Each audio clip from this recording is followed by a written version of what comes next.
श्री शिवाय नमस्तुभ्यम। स्वागत है आपका शिव पुराण श्री रुद्र संहिता पंचम खंड 28वें अध्याय में शंखचूड़ का विवाह।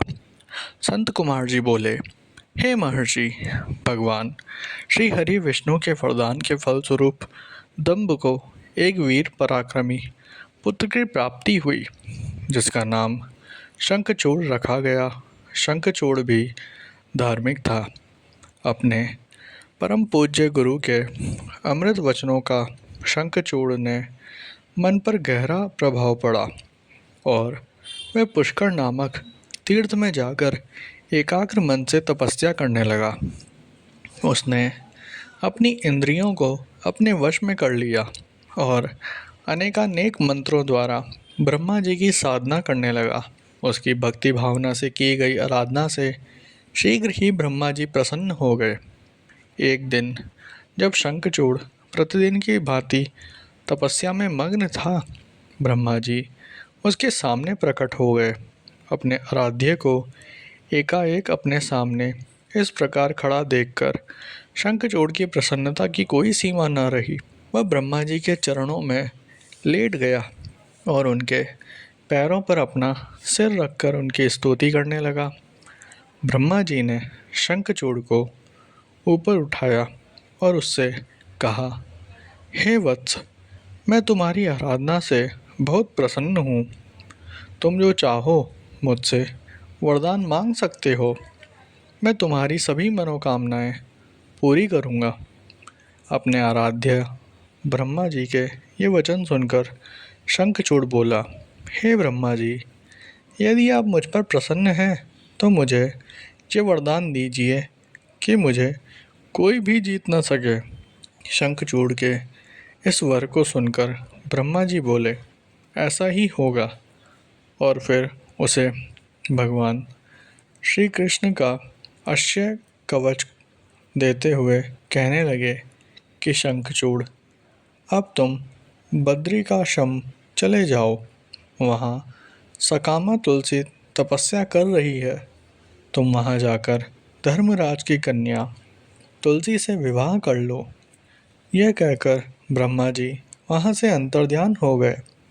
ब्रह्मा जी के अंतर्ध्यान होने पर शंखचूड़ बद्रिकाश्रम की ओर चल दिया। वहाँ जाकर वह तुलसी के पास पहुँचा। शंखचूड़ को अपने सामने खड़ा देखकर वह बोली, मैं धर्मराज की पुत्री तुलसी हूँ।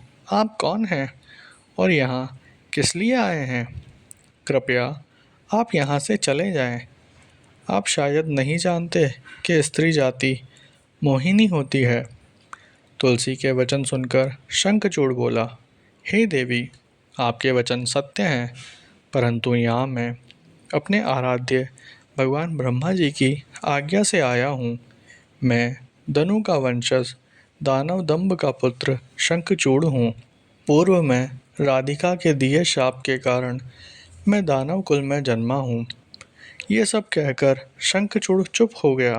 तब तुलसी बोली, ये सत्य है कि इस संसार में वही पुरुष श्रेष्ठ है जो स्त्री से पराजित हो जाते हैं, परंतु आज मैं भी तुम्हारी स्पष्टवादिता से अत्यंत प्रभावित हुई हूँ। जब इस प्रकार शंखचूड़ और तुलसी आपस में बातें कर रहे थे, तभी वहाँ ब्रह्मा जी प्रकट हो गए। उन्हें देखकर तुलसी और शंखचूड़ दोनों ने उन्हें प्रणाम किया। तुम दोनों यहाँ अभी तक बातें ही कर रहे हो। शंखचूड़, मैंने तुम्हें यहाँ तुलसी का पानी ग्रहण करने के लिए भेजा था। तुम निश्चय ही पुरुषों में श्रेष्ठ हो और तुलसी निसंदेह ही स्त्रियों में रत्न है। तुम दोनों एक दूसरे के लिए ही बने हो, इसलिए तुम्हें शीघ्र ही एक दूसरे का हो जाना चाहिए।